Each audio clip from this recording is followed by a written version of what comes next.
하나님 말씀은 신약성경 148페이지 요한복음 4장 21절로 24절 말씀 보겠습니다. 요한복음 4장 21절로 24절 말씀 제가 봉독합니다. 예수께서 이르시되 여자여 내 말을 믿으라. 이 산에서도 말고 예루살렘에서도 말고 너희가 아버지께 예배할 때가 이르리라. 너희는 알지 못하는 것을 예배하고 우리는 아는 것을 예배하노니 이는 구원이 유대인에게서 남이라. 아버지께 참되게 예배하는 자들은 영과 진리로 예배할 때가 오나니 곧 이때라. 아버지께서는 자기에게 이렇게 예배하는 자들을 찾으시느니라. 하나님은 영이시니 예배하는 자가 영과 진리로 예배할지니라. 아멘. 빛이 있으라. 여러분의 가정에, 여러분의 심령 안에 빛이 있을지어다. 오늘 말씀을 듣는 마음들 가운데 빛이 있을지어다. 빛이 들어가면, 하나님의 말씀이 들어가면 우리 인생이 바꿔집니다. 목사에게, 동일하게 부어지는 기름 부음, 동일하게 부어지는 은혜가 있는데 그건 어떤 목사님이든 본교의 성도들이 잘 되기를 바란다는 거예요. 본교의 성도들이 잘 되면 내 가정에 일어난 일보다 더 기뻐지고 또 슬픈 일이 있으면 못지않게 슬프고 눈물 흘릴 일이 있다라는 거죠. 제가 담임 목사가 되기 전에는 그 정도는 아닐 거다 생각을 했는데 진짜 담임 목사가 돼 보니까 그 성도의 가정이 기쁜 일이 생길 때 정말 기쁘고 또 슬픈 일이 생기면 같이 아파하고 마음이 아픈 걸 느껴집니다. 그러면서 2022년 올해 하나님 우리 교회에게 주시는 말씀은 무엇일까 기도하는 중에 가장 성도가 잘 되어지는 건 바로 예배라는 거죠. 그래서 올해 우리 교회의 표어는 나는 예배자입니다. 제가 나는 하면 여러분은 예배자입니다 한번 선언했으면 좋겠습니다. 나는 여러분이 이걸 깨닫고 이 삶을 산다면 여러분의 인생은 바뀝니다. 말씀은 시편 56편 6절 말씀 영신 예배 때 드렸던 말씀인데 오라 우리가 굽혀 경배하며 우리를 지으신 여호와 앞에 무릎을 꿇자. 하나님께 굽혀 경배하며 예배하며 나를 지으신 우리를 지으신 여호와 앞에 무릎을 꿇는 것이 바로 예배입니다. 자, 오늘 예수님이 수가성, 사마리아 땅 수가성을 일부러 들어가시고자 했다고 오늘 성경 말씀 이 앞부분에 보면 예수님께서 그곳에 들어가서 통과하여야 하겠는지라 일부러 들어가셨습니다. 보편적으로 유대인들은 그 길이 빨리 갈 수 있는 길이지만 사마리아 땅은 밟기도 싫은 거예요. 그 땅에 들어가기도 싫은 거예요. 그래서 더 길이 멀지만 돌아서만 가야 되는데 예수님은 오늘 들어가야겠는지라 일부러 들어가신 겁니다. 그리고 수가성에 있는 우물가에 주님이 앉아 계시는데 대낮에 정오 때 아무도 없는 곳에 예수님은 그곳에 앉아 계십니다. 앉아 계시면서 기다리고 있어요. 누군가를 기다리고 있는데 그때 마침 한 여인이 물동이를 들고 정말 조용하게 아무도 없는 걸 확인하고 오는데 한 사람이 앉아있는 것입니다. 그 여인 앞에 예수님께서 나에게 물 좀 달라. 그 여인이 아니 당신은 유대인이면서 왜 사마리아인 나에게 물을 달라고 하는가. 그 정도로 말도 섞지 않은 거 유대인하고. 사마리아 사람들을 천히 여겼고 정말 사람 취급하지 않았어요. 왜냐하면 사마리아 사람들은 다른 이방인들과 혼혈되어져 있고 하나님을 제대로 섬기지 않는다고 생각했기 때문에 사람 취급하지 않았어요. 무시하고. 그런데 예수님이 그 사마리아 여인에게 물을 달라는 거예요. 그러니까 당신은 유대인이면서 왜 내게 물을 달라 하느냐. 그때 예수님이 하신 말씀이 내가 누구인 줄 알면 너가 알았다라면 너가 나에게 물을 달라고 할 것이다. 내가 너에게 생수를 주리라. 그때 여자가 무슨 생수를 준다고?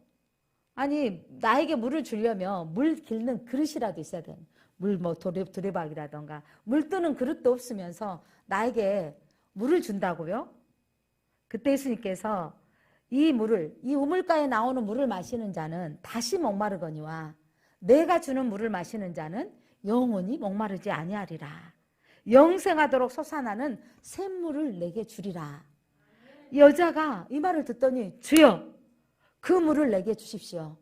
선생님, 가장 극존충이에요. 내가 목마르지 않은, 다시는 물 길러 올지도 않는 물을 달라는 거예요. 예수님이 하시는 것은 영적인 말을 하지만 이 여인은 우리 수준으로 육적으로 가치관을 가지고 내가 물 길러 오지 않으면 얼마나 좋을까. 가끔 정수기를 판매하는 분 중에 뭐 우리가 흔히 먹는 뭐 그 정수기 회사 말고 뭐 알카리수니 산성수니 뭐 이러면서 이 물을 먹으면 더 좋은 물이라고 판매하는 분들이 있죠.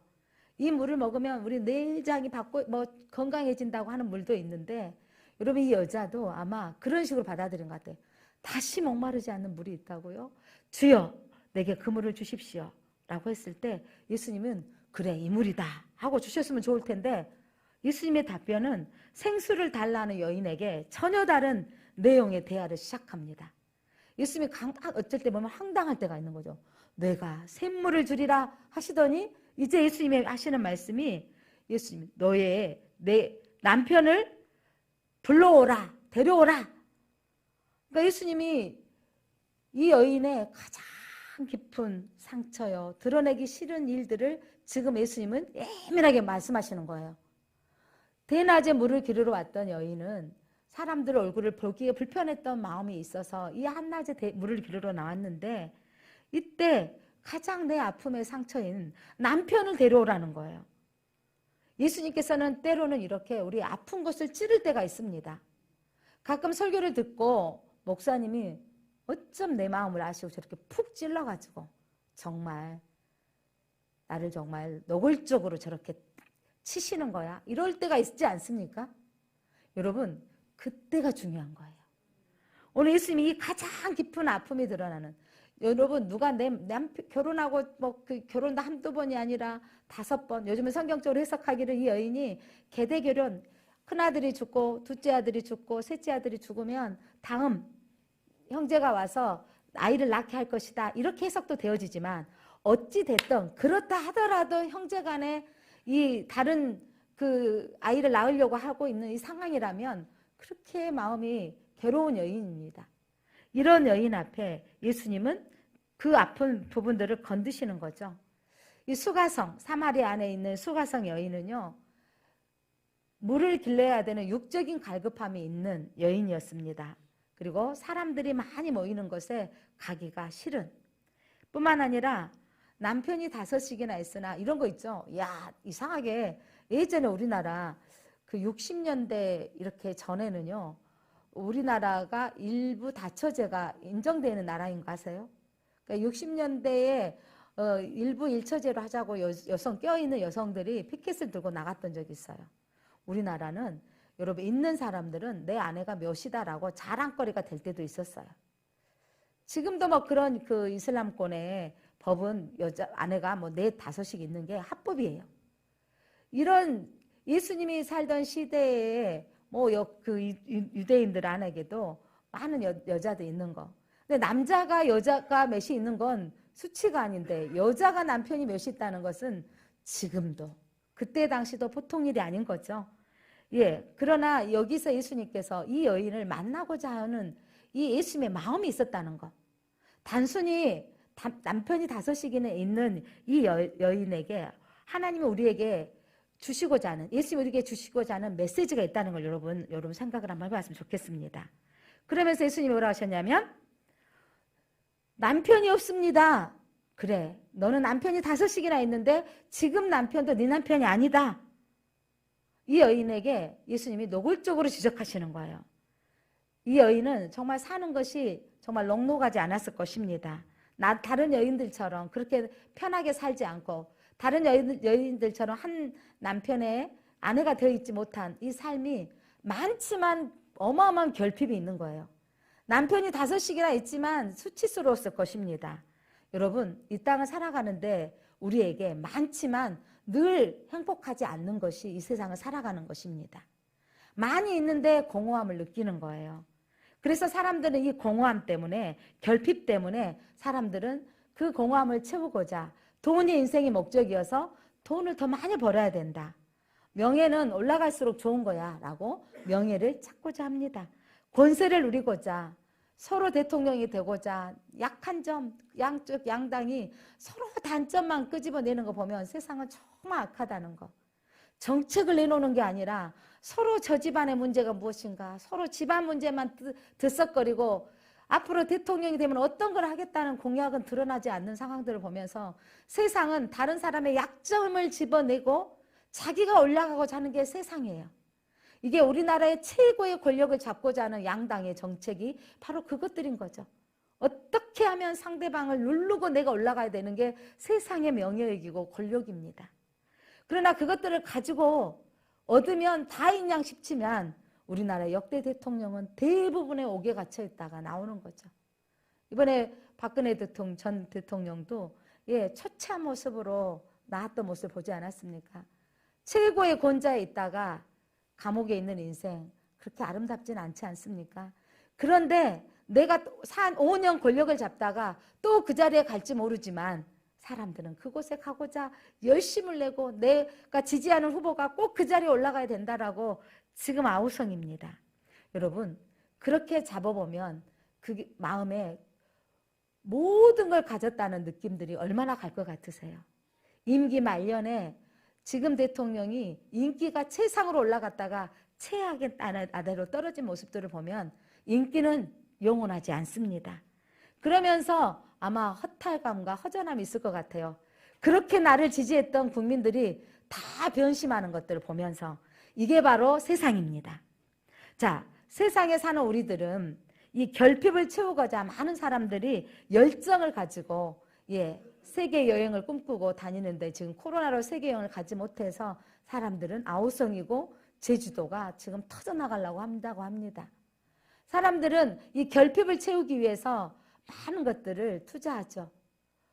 눈만 쌍꺼풀 하면 이뻐질 것 같아서 쌍꺼풀 했는데 코가 마음에 안 들어서 코를 세우고, 코를 하고 났더니 턱선이 안 이쁘다고 턱을 깎고, 세상에 이런 외모 또한 채우고도 끝없이 욕망을 채울 수 없는 허망한 것들입니다. 처음에 입사해서 연봉 3, 4천 되어지면 야 대단하다. 연봉이 1억이라면 최고의 회사를 들어가는 거다. 입사해서. 그분들에게 만족하냐고 물어보세요. 그들이 연봉이 1년차 받고 나면 다음 목표가 생겨집니다. 내 연봉이 3억만 된다면, 내 연봉이 10억이 된다면 살 것 같죠? 저는 그 세계적인 축구 선수들 또 그 야구 선수들 연봉 보니까 100억, 몇백억이 돼요. 이야, 라는 생각. 여러분, 평생에 만져볼 수 없는 그들에게 물론 최고를 받았지만 그들이 만족할 거라 생각하세요? 여러분, 또 다른 나보다 더 많은 연봉을 받는 사람들이 도전이 되어집니다. 자, 그렇죠. 그것처럼 세상에 가지고 있는 그것들은 우리에게 허망한 것이고 허탄한 것들입니다. 자, 이렇게 이 여인에게도 보여지는 남편들이 있었지만 허망하고 허탄하고 결핍에 속고 있는 그 여인 앞에 예수님이 일부러 찾아오신 것입니다. 오늘 우리를 살아가고 있는 여러분들, 우리가 믿음으로 내게 주신 것이 은혜입니다. 내게 주신 것이 감사합니다. 라고 감사하지만 누가 집을 샀는데 몇 배로 올랐대 라고 하면 주님 내 집은요. 이렇게 되어지는 게 우리의 본성입니다. 우리에게 늘 부족함이 느낄 수밖에 없는 우리의, 그리고 허망하고 허탄한 것들을 느낄 수밖에 없는 진짜 안식을 누릴 수 없는 상태가 우리의 모습이 아닌가 싶습니다. 오늘 우리가 이 우물가에 온 수가성 여인입니다. 뭔가가 채워지지 않는 심령으로 온 분들은 복 있는 사람입니다. 당연히 나는 채울 수 없다고 느끼는 사람이 사실 오늘 주님으로 채워지는 귀한 시간이 될 줄 믿습니다. 자, 오늘 이 여인은 하나님이 아닌 다른 신랑을 찾아갔던 삶을 사는 여인이었습니다. 그래서 이 여인을 통해서 예수님께서는 상징적으로 오늘 우리에게 드러나게 하시는 내용이 있습니다. 이 여인은 이전에 우리가 알고 있던 바람기가 많은 여인, 행실이 나쁜 여인으로만 볼 것이 아니라 어떤 것을 채워도 채워지지 못한 갈급한 여인으로 한번 봅시다. 오늘 우리의 심령도 많이 가졌으나 갖는 게 만족함이 없는 거예요. 그러니까 여러 번 표현하지만 제가 2층 집에 살다가 드디어 주택보금을 놓고 아파트에 26평을 들어갔을 때, 야, 나도 아파트 산다. 커튼도 멋진 걸로 한번 달아보고, 예, 소파도 사보고, 침대도 사보았습니다. 야, 내가 최고로 부자인 양 느꼈는데 얼마 안 가더라고요. 아니, 신방을 다녀보는데 30평대 사는 거 보니까, 야, 사람은 30평 정도는 살아야 돼. 제가 실상이 이런 모습이었습니다. 그래서 제가 30평대를 이사를 갔는데, 야, 다녀보니까 20평대에 살다가 30평대 왔다 갔다 청소하러 다니는데 제가 다리가 아프더라고요. 야, 30평대 사니까 다리가 아프네. 한 달 지나니까 익숙해져서 아무렇지도 않게 되더라고요. 내 몸의 체질이 그렇게 또 바꿔지더라니까요. 그러면서 여기가 나는 최상의 조건이라고 생각했습니다. 그런데 제가 몇 년 살고 더 넓은 데로 이사 왔지만 그게 물론 감사합니다. 물론 하나님 주신 것으로 인정합니다. 그런데 제가 이 아파트에 15년을 살다 보니까 우리 집은 별로 안 오르더라고요. 남들 집은 더 많이 오른 거 보면서 제가 또 한번 나는 왜 우리 집은 안 오를까? 이런 마음으로, 물론 우리가 살 때에 비하면 엄청 올랐지만 제 마음이 또 목사지만 많이 오른 사람 부럽더라니까요. 여러분은 안 그러신가요? 그러면서 내 안에 나는 이 땅의 것으로 채워지지 않는 나를 보면서 내가 바로 수가성 여인이구나. 내가 바로 있어도 또 이렇게 많이 가졌어도 내가 또 가람이 있는 여인이구나 라는 느낌을 갖습니다. 오늘 그 예수님이 이 수가성 여인에게 찾아오셨던 것처럼 이 첫 예배를 드린 우리에게 우리는 마땅히 갈급함이 있을 수밖에 없는 여자라는 거예요. 우리는 무엇을 가져도 만족함이 없는 거라는 거예요. 학벌에 대한 제 안에 컴플렉스가 있었습니다. 그런데 그것들을 하나님이 40대에 하게 하셨고 그것들을 이루게 하셨습니다. 그래서 나는 이 정도의 학벌을 가지면 만족할 줄 알았어요. 웬걸요? 아이고, 그것으로 인해서 만족하는, 그때는 감사했고 내가 이런 학위를 갔다니, 내 논문이 국회에 올라가 있는 도서관에 내 논문을 치면 나올 수 있는 정도의 위치가 되었지만 그게 그렇게 만족을 주지 않더라고요. 지내놓고 보면 누가 내 논문을 보고 보았다면 내가 부끄러운 거예요. 아이고, 그때 그냥 그렇게 썼던 것이 이 정도 수준이었는데 라는 부분으로 만족은 일순간에 불과했습니다. 사랑하는 성도 여러분, 어떤 것도 우리의 삶을 다 만족시킬 수 없습니다. 그런 우리를 하나님이 너무 잘하시기에, 오늘 예수님이 너무도 잘하시기에 오늘 이 첫 예배를 드린 우리에게 말씀하십니다. 그 여인에게 예수님께서 너는 내가 너에게 남편을 데려와라. 지금 있는 내 남편도 네 남편이 아니고 라는 말씀을 하셨을 때 이 여인이 주여 내가 보니 당신은 선지자이십니다. 선지자는 미리 내다보고 아는 거예요. 내가 남편이 5씩이나 있는 걸, 지금 남편은 내 남편이 아닌다는 걸 알고 있다니까 선지자입니다. 미리 내다보는 분이십니다. 라고 말합니다. 그러면서 이 여인이 물어보기를, 이 여인에게는 여러분 뭔가가 내 인생 가운데 채워지지 않는 것을 통해서 이 여인 안에게는 영적인 갈급함이 있었어요. 그렇다면 내가 어떻게 살아야 됩니까? 이렇게 물어보는 게 아니라 이 여인은 예배를 어디서 드려야 됩니까? 라고 물어보는 거예요. 여러분의 인생이 채워도 채워지지 않는다는 것을 발견했을 때 여러분이 어떤 예배를 드려야 되는가? 하나님이 원하시는 것이 무엇인가? 이런 질문들을 한번 해보셨습니까? 내가 결핍이 느껴졌을 때, 만족감이 생기지 않았을 때, 이랬을 때 이 여인은요, 나를 너무도 잘 알고 있는 그분 앞에, 우리 사마리아인들은 그리심산에서 예배드려야 되고 당신 유대인들은 예루살렘 성전에서 예배드려야 된다고 하는데 도대체 어디서 예배드려야 참된 예배입니까? 라고 물어보는 거예요. 이 여인은요, 우리보다 영적인 수준이 높은 것 같아요. 여러분, 내 인생에 갈급함이 있는데 예배를 드려야 되는, 내 인생이 예배가 채워져야 된다는 갈급함이 있는 거예요. 그리심산에서 드려야 되는, 우리는 드리고 있는데 당신네 유대인들은 예루살렘 성전에서 예배드려야 된다고 물어보는 거예요. 어디서 예배해야 됩니까? 어디라고 물어보는데 예수님은 또 답이 황당해요. 물을 주십시오 라고 했더니 내 남편을 데려와라. 어디서 예배드려야 됩니까? 라면 예루살렘도 아니고 그리심산도 아니라는 거예요. 예수님의 대답은 어디였을까요? 요한복음 4장 21절. 여자여 내 말을 믿으라. 이 산에서도 말고 예루살렘에서도 말고 너희가 아버지께 예배할 때가 이르리라. 장소로 어디서 예배를 드려야 됩니까? 라고 했을 때 아버지께 예배할 때가 온다라는 거예요. 중요한 건 누구께 예배 드려야 된다는 거죠? 하나님께, 아버지께 예배 드려야 된다는 거예요. 장소, 우리가 형식, 이거보다 더 중요한 건 대상이 하나님 아버지께 예배 드려야 되는. 예수님은 오늘 예배가 누구께 예배 드려야 되는가 초점을 맞춰야 된다는 겁니다. 유대인들의 특성은 뭐냐면 어떤 형식으로 일주일에 2번씩 금식하며 어떤 제도하에 드려진 예배로 그리심산에서 그들은 그 장소에서 그들의 형식으로 예배 드리는 거. 우리가 쉽게 여러분의 이해를 돕자면 제가 공판장에 사과 배를 사러 갔습니다. 그런데 주인이 이렇게 물어보는 거예요. 저 사과 얼마예요? 저 배 얼마예요? 큰 걸 물어봤더니 주인이 저를 딱 보더니 이러는 거예요. 집에서 먹으려고 그러세요? 제사 드리려고 그러세요? 여러분, 제사 드리는 사람들이요, 크고 좋은 걸 사는 거예요.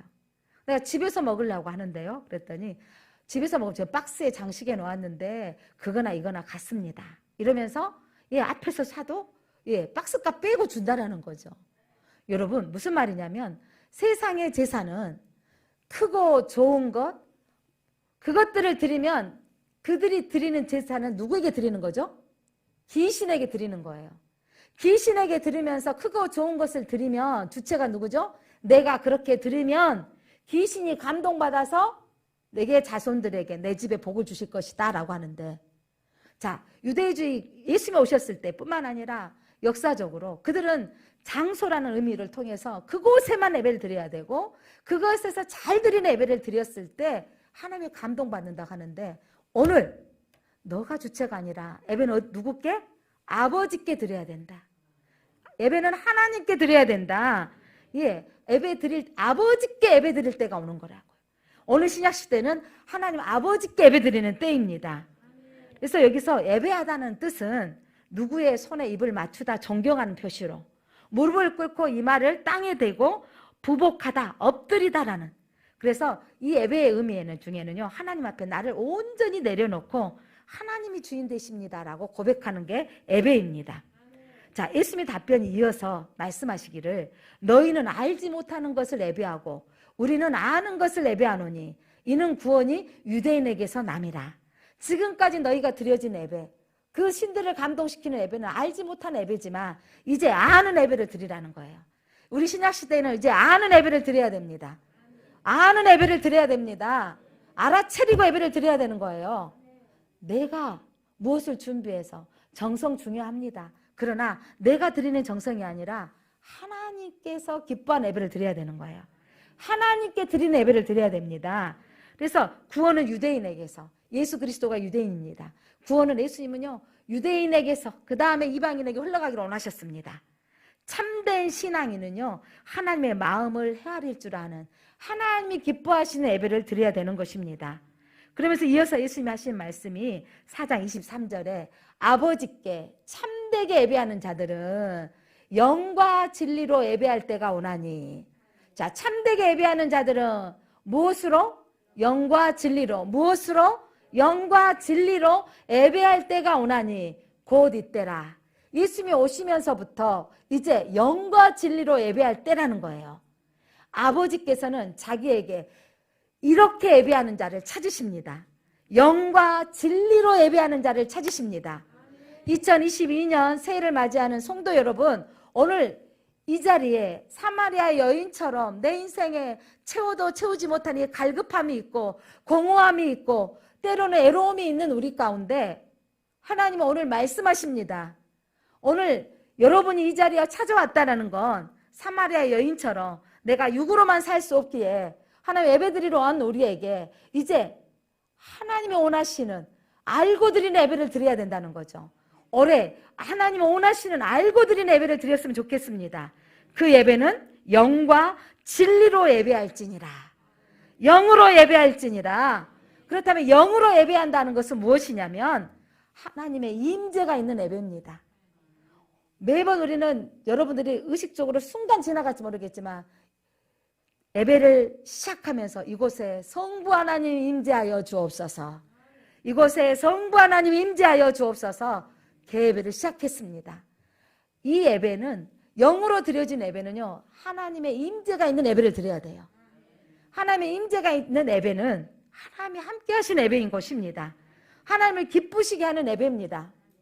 중요한 건 내가 무엇을 했느냐가 중요한 게 아니고, 찬양이 박자가 틀리고 곡조가 틀렸다 할지라도 이 곡이 하나님께 드려진 예배가 되어져야 되는 거예요. 우리가 오후에 찬양 특송을 할 때 셀별로 하는데 너무 잘하시면 박수를 치는데 우리가 순간 잊어버릴 때가 있어요. 찬양을 잘하는 그분들에게 박수 치면 안 되는 거예요. 이 찬양을 받으시는 하나님께 박수를 쳐야 되는 거예요. 이 찬양을 받으신 하나님이 기뻐하시는 찬양이 되셨군요 라고 예배 찬양을 드려야 되는 거고, 그렇게 또 박수를 쳐드려야 되는 겁니다. 이 예배가 하나님의 임재가 있는 예배가 되어져야 돼요. 하나님의 임재가 드려진 예배, 하나님의 마음을 알고 함께 느끼는 예배. 오늘 하나님이 우리를 부르셨는데 우리가 수가성 여인이라는 거예요. 여러분, 내가 수가성 여인이라고 고백할 수 있어요? 아니, 저 음란한 행동도 안 했는데요. 아니요. 음란에서만 여인이 아니라 여러분, 내 안에 욕심이, 내 안에 욕구가 나를 위해서 살고자 하는 마음들이 있다면 우리가 수가성 여인인 것입니다. 자, 하나님의 임재 가운데 드려진 예배, 하나님이 함께 하시는 예배, 하나님이 기뻐하는 예배를 드리는 그러한 사모함으로 우리가 이 자리에 왔을 때 우리 안에는 이런 마음이 있어야 되죠. 하나님의 음성을 듣기를 원합니다. 오늘 주님 만나기를 원합니다. 2021년을 살기를 원하는데 주의 음성을 듣기를 원합니다. 저는 참 부족했지만 주보를 볼 때마다, 예전에 얼른 목사님 설교하실 때 저는요, 오늘 제게 하시는 말씀이 무엇인가를 듣고자 했습니다. 제목부터 주를 참호했습니다. 오늘 제목을 보시면서 여러분 어떤 마음을 가지셨습니까? 영과 진리로 예배할 때다. 2022년 우리 제일장로교회가 영과 진리로 예배해야 됩니다. 자, 그렇다면 하나님 임재 가운데 드려진 예배, 진리로 예배한다는 것은 무엇인가? 진리는 바로 예수 그리스도이십니다. 요한복음 1장 14절에 예수님이 친히 말씀하십니다. 1장 14절, 말씀이 육신이 되어 우리 가운데 거하심에 우리가 그의 영광을 보니 아버지의 독생자의 영광이요 은혜와 진리가 충만하다. 말씀이 육신 되신 분이 누구십니까? 예수님. 말씀이신 예수님이 이 땅에 육신으로 몸으로 하나님의 독생자의 아들로 오셨습니다. 그 영광이 지금 은혜와 진리가 충만하더라. 바로 예수님이 은혜이시고 예수님이 진리이십니다. 그분이 17절, 1장 17절 말씀, 율법은 모세로 말미암아 주어진 것이요 은혜와 진리는 예수 그리스도로 말미암아 온 것이니라. 율법의 구약의 말씀은 모세로 주어졌다면 이제 은혜와 진리의 말씀은 예수 그리스도로 말미암은 것입니다. 예수님이 진리이십니다. 예수님이 은혜이십니다. 그래서 어떻게 예배를 드려야 하냐면 여러분 알고 예배를 드려야 되는데 진리로 예수님 안에서 예배를 드려야 되는 거예요. 예수님은 복음이십니다. 예수님은 진리이십니다. 우리는 십자가의 복음으로 예배 드려야 됩니다. 우리는 예배자가 아무나 예배할 수가 있는 게 아니에요. 십자가를 통과된 사람 예배하는 거예요. 예수님이 내 죄 때문에 십자가에 못 박혀 죽으셨습니다. 그 죽으심으로 내 죄는 사함을 받았습니다. 사함 받는 나는 예수님께 찬양과 경배, 그 은혜에 감사함으로 예배 드려야 되는 것입니다. 하나님이 내 아버지신 게 가장 큰 축복이에요. 땅에서 금수저로 태어난 것도 복이라고 하는데 여러분 하늘의 영적인 금수저를 받았습니다. 우리 하나님이 아버지십니다. 나는 하나님의 자녀입니다. 하나님이 우리를 구약에서부터 이스라엘 백성들을 택하셔서 나는 그들은 내 백성이요 나는 그들의 하나님이다. 신약성경에서는 나는 그들의 아버지다. 너희는 내 자녀다. 영접하는 자, 곧 그 이름을 믿는 자들에게는 하나님의 자녀가 되는 권세를 주셨으니 우리가 하나님의 자녀입니다. 바로 이 내가 하나님의 자녀가 해야 될 일이 있는데 마땅히 예배자로 사는 것입니다. 저는 여러분들이 정말 영육으로 복을 누리기를 원합니다. 그렇다면 여러분들이 예배를 잘 드렸으면 좋겠습니다. 잘 드린 예배는 하나님의 임재를 구하는 예배입니다. 오늘 또 하나님의 음성을 듣기를 원합니다. 하나님, 내가 사마리아 여인입니다. 하나님, 나는 내 욕심이 얼마나 많은지 채워도 채워지지 않는 하나님, 내 안에 또한 내가 뭐 갱년기인지 아닌지 그냥 비만 와도 마음이 쓸쓸해지고 뭔가 내가 노년에 이 나이가 되어진다면 내가 어떻게 살 것인가라는 두려움이 있는, 하나님을 믿는다 하면서도 늘 염려하는, 새로운 일을 시작하면 그것 때문에 고민하고 잠 못 이루는 내용들이 무엇입니까? 자녀들이 어떻게 될 것인가 염려하고, 내 노후에는 어떻게 될 것인가, 이 건강의 문제 때문에 나는 어떻게 얼마나 살 것인가 혹 염려하지 않습니까? 그것들이 염려 가운데 있는 오늘 우리들, 하나님께서 오늘 우리 수가성 같은 우리들 여인처럼 오늘 우리를 만나주시는 것입니다. 진리는 감동입니다. 예배는 바로 감동 있는 예배를 드려야 되는 것입니다. 하나님의 음성을 들었을 때 감동이 오는 것입니다. 여러분 안에 이 예배자의 특권, 감동을 받으시기를 바랍니다. 그래서 오늘 예배를 드릴 때마다 하나님의 음성을 듣기를 원합니다. 예배를 드릴 때마다 오늘 하나님의 음성, 말씀을 듣기를 원합니다. 이 마음으로 작정하고 오면 감동을 받을 수밖에 없는 거예요. 인터컵의 간사님들이나 총무가 저한테 가끔 새롭게 그 목회자 세미나가 비전 스쿨 할 때마다 전화가 오는 거예요. 작년에도 또 오고 또 오는데 그때만 제가 어떤 총무 이야기를 했어요. 목사님, 왜 비전 스쿨 안 받으세요? 제가 목회자 3일 세미나 이렇게는 가는데 12주 그 비전 스쿨을 안 받는 이유를 제가 말했어요.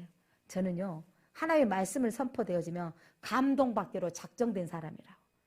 그러니까 말씀이 비전 스쿨을 통해서 목회자가 2주일간 비전을 가지고 해외에 나가서 전도할 수 있는, 그러니까 뭐냐면 비전 스쿨을 통해서 받은 사람들은 열방에 가서 2주 3주 동안 섬기고 오도록 하는 비전인 거예요.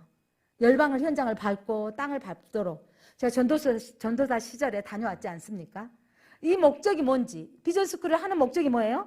12주를 끝나고 나면 열방으로 가게 하는 거예요. 그래서 그 땅의 영혼들을 전도하게 만드는 비전을 너무도 잘하고, 그가 이 인터컵에 사고자 하는 것은 정말 이 이슬람권에 있는 복음을 듣지 못한 그 영혼들에게 전하고자 하는 것이 비전인데, 그 비전을 가리키면 나는 아멘으로 받아들이면 내가 가야 되는데, 내가 담임 목사로서 내가 뭐 2주 3주 동안 비우고, 그게 아니라 나는 보내는 선교사이다, 나는 기도로 후원하는 선교사이기 때문에 내가 받지 않는다 했더니 막 웃으시면서 목사님 너무 잘하고. 저는 은혜의 자리에 가면 은혜 받기로 작정되어 있는 사람이에요. 받으면 은혜 받아야 돼. 그러면 내가 가야 되고 움직여야 되는 사람인 거예요. 무슨 말이냐면 하나님의 예배 장소에서 하나님 내게 하시는 말씀을 내가 받기로, 아멘으로 받기 때문입니다. 사랑하는 성도 여러분, 여러분이 오늘 이 말씀을 아멘으로 은혜 받으려고 작정하고 오시기 바랍니다. 그냥 왔다가 끌려가는 자세로 오는 게 아니라, 하나님 2022년을 시작한 여러분에게 오늘 너희가 영육으로 잘 되려면 예배자가 되라. 영과 진리로 예배를 드려라. 하나님의 음성을 들으려고 해라. 하나님 임재하시는 이 예배는요, 반드시 하나님의 말씀이 선포되어지는 곳이잖아요. 여기서 반드시 하나님의 음성을 들어야 되는 겁니다. 요한복음 14장 6절 예수께서 이르시되 내가 곧 길이요 진리요 생명이니 나로 말미암지 않고는 아버지께로 올 자가 없느니라. 아버지께서 부르셨기 때문에, 예수 그리스도께서 부르셨기 때문에 아버지 앞에 왔습니다. 그렇다면 오늘 이곳에서 여러분들은 길을 발견하셔야 돼요. 오늘 무슨 길이 보여지십니까? 내 인생의 역전이 되려면, 내 인생이 달라지려면 길이신 예수님을 만나야 되는 거죠. 오늘 생명이신 말씀을 들어야 되는 거예요. 이 말씀을 들었더니 오늘 말씀이 뭐예요? 너희들 예배자가 되라는 거예요. 진리로 예배드리라는 거예요. 예수 그리스도 안에서 거듭난 자로서의 나는 삶을 살겠습니다. 예수님을 통해서만 하나님께 갈 수 있습니다. 예수님을 통해서만 하나님을 만날 수 있습니다. 이 고백이 있어야 된다는 것입니다. 그렇다면 영적인 예배란 이 예배를 통해서 하나님을 만나고 예수님 안에서 하나님의 음성을 듣고 말씀이 들려지는 이 예배를, 거기에서 머무는 예배가 아니라 영적인 예배라. 로마서 12장 1절 말씀에 그러므로 형제들아 내가 하나님의 모든 자비하심으로 너희를 권하노니 너희 몸을 하나님이 기뻐하시는 거룩한 산 제물로 드리라. 이는 너희가 드릴 영적 예배니라. 내 몸을 하나님이 기뻐하는 산 제물로 드립니다. 이 고백을 하나님께 올려드리겠습니다. 내 몸을 하나님이 기뻐하시는 산 제물로 드리겠습니다. 내가 양이 되어져서, 한 마리 양이 되어져서 하나님 나를 각을 떠주셔서 내 헛된 습관들 버리게 하옵소서. 저는 그 양 제사 드릴 때 내장을 다 빼내서 씻어서 태워버리는 거. 하나님, 이 내장의 비유를 할 때 하나님 내 몹쓸 것들을 씻어서 태워주시옵소서. 성품, 하나님 내 혈기와 분노, 이 어떤 그 음란 욕심들 하나님 제거해 주십시오. 태워주시옵소서. 그리고 내가 삶을 하나님께 영적으로 드려지는 삶을 살아야 된다는 것입니다. 그래서 참된 예배란 물과 성령으로 거듭나서 세례받아서, 물과 성령으로 거듭났다는 것은 세례받았다는 겁니다. 세례받았던 물 세례를 받고 성령으로 세례받아서 예수 그리스도가 나의 주인이라고 고백하는 겁니다. 예수 그리스도가 여러분의 주인이십니까? 거듭나셨습니까? 하나님을 아버지라고 부르십니까? 구원 받으셨습니까? 예수 그리스도를 믿으십니까? 믿는다라는 것은 구원받는 것이요, 구원받았다는 것은 거듭난 것이요, 거듭받았다는 것은 물과 성령으로 났다는 것입니다. 거듭나서 예수 그리스도의 마음으로 예배하는 거예요. 예수님이 내 몸을 드렸던 것처럼 우리도 내 몸을 드립니다라는 고백으로 예배 드리는 것입니다. 성령의 임재가 있는 예배, 말씀이 들려진 예배가 되어져야 돼요. 빛이 있으라라고 선언하는 것은 여러분의 귀가 열리는 거예요. 눈이 떠지는 것입니다. 진리이신 예수님이 내 삶의 왕이심을 고백하며 드리는 예배를 드리는 거예요. 말씀을 듣고자 하는 것. 저는 제가 좋아하는 찬양 가운데 하나가 주 예수보다도 귀한 것은 없네 찬양인데, 이 찬양을 감동받은 적이 있어요. 요거 때, 지금도 생생해요. 요거 2학년 때 했는데, 여러분의 인생 가운데 감동받는 예배가 한 번씩 있어야 돼요. 여러분 부르셨던 그 사건에 찬양이 감동받았다든지 말씀이 감동받았다든지, 저는 이 찬양이 감동받을 때가 있는데, 요거 때 예전에는요 문학의 밤이라는 게 있었습니다. 학생분들이, 중고등부 학생들이 찬양을 하고 성가대를 하며 독창을 하고 중창을 하며 신앙송을 하고 연대시를 하며 교회마다 교회 학생들이 함께 모여서 그 교회를 가는 거예요. 이 교회, 제가 대성교회, 그때 우리 교회가 2층 교회에 있을 때 대성교회를 가니까 어마어마하게 커 보이더라고요. 학생부 임원들과 회원들이 대성교회를 갔는데 거기서 이 찬양 예배를 드리는 거예요. 찬양 예배를 드리는데 한 자매가 교복을 입고 예쁘게 서서 이 찬양을 고백하는 거예요. 우리 목소리로 저와 함께 불렀으면 좋겠습니다. 찬송가 94장입니다. 찬송가 주 예수보다도 귀한 것은 없네. 94장 우리 목소리 함께 들었으면 좋겠는데 94장 함께 불러보겠습니다.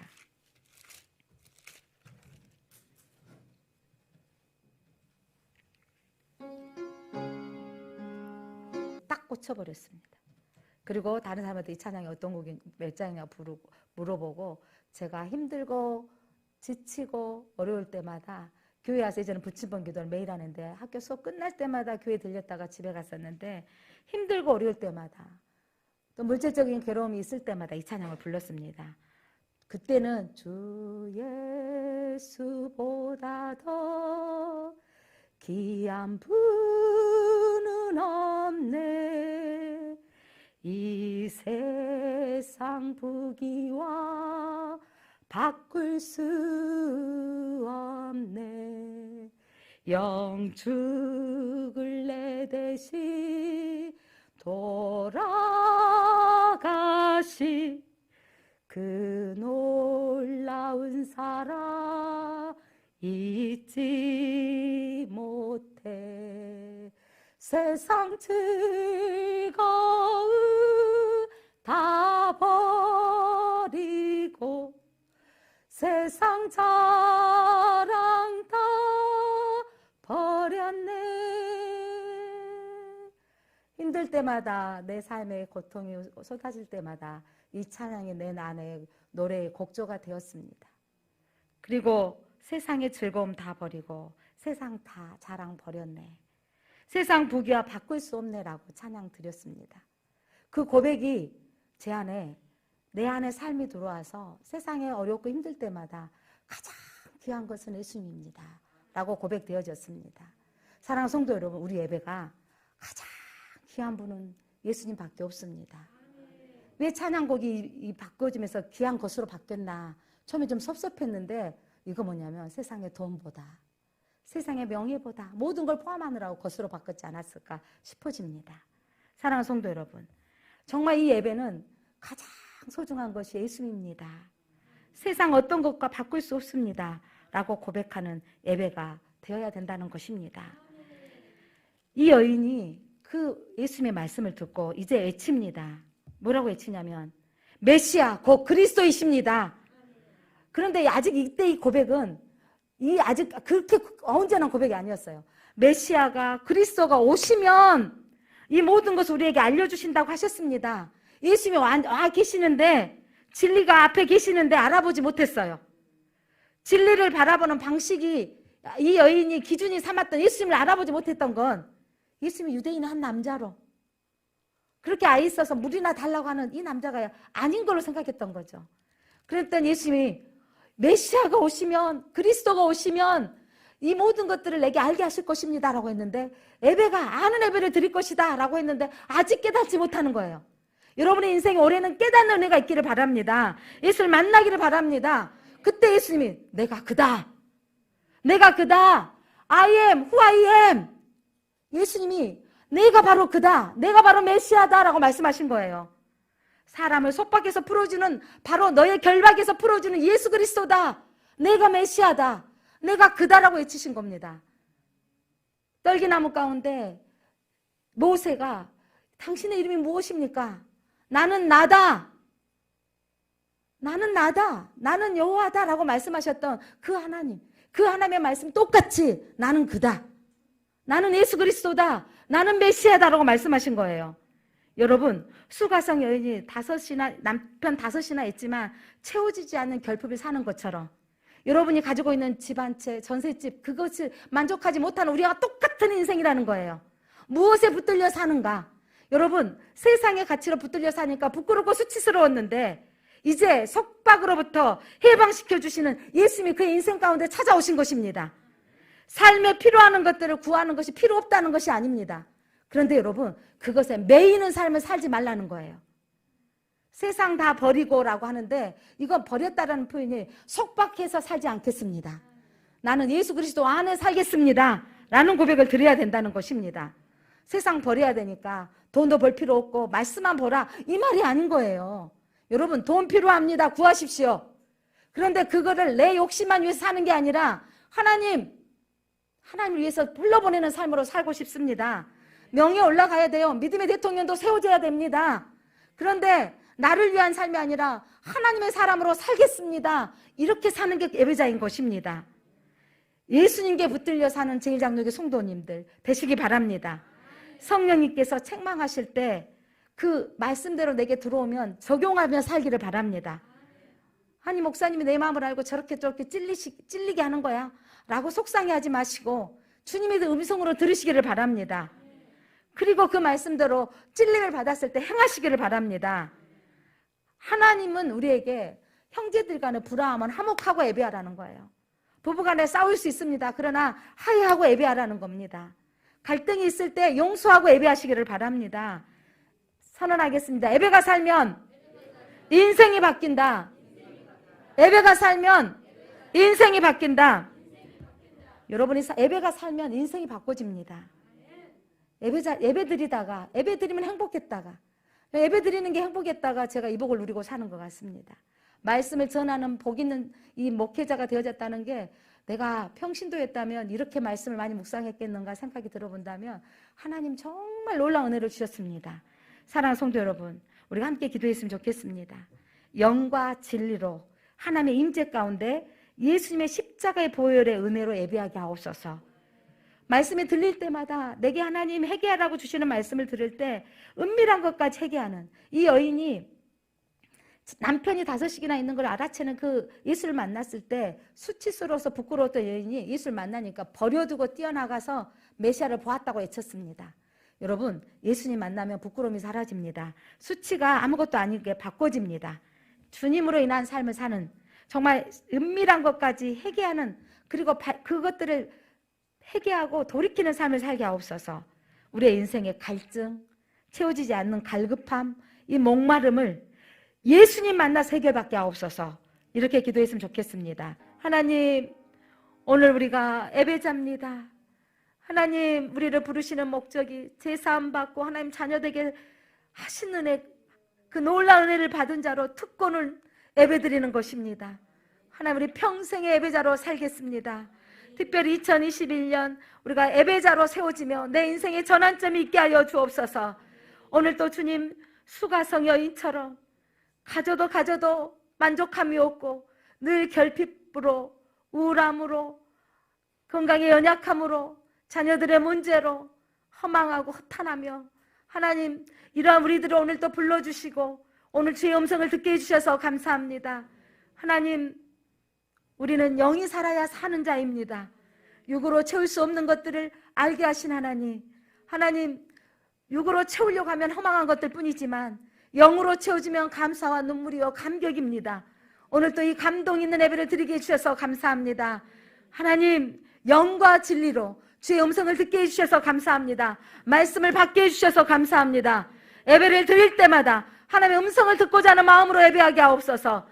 찬양을 드릴 때도 하나님 내 입술을 하나님 앞에 영광 돌리는 찬양이 되게 하여 주옵소서.